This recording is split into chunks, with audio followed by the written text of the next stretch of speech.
registrar e agradecer a presença das autoridades que se apresentaram ao receptivo deste cerimonial. Professora Beth Todobon Sinac, vereadora da nossa cidade. Vereador Eduardo Leite. Vereador Tonho Lagoa.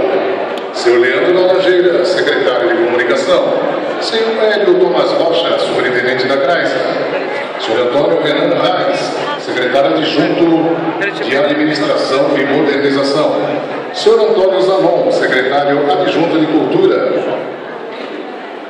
E um agradecimento especial ao Dr. Rui Fernão Mota e Costa, presidente do Tênis Clube de Santo André, pela cessão do espaço.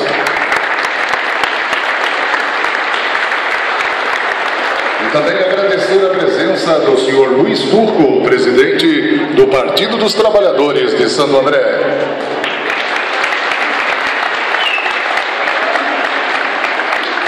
Convidamos para uma saudação a secretária executiva do Conselho Municipal de Saúde, senhora Cristina Maria Taide.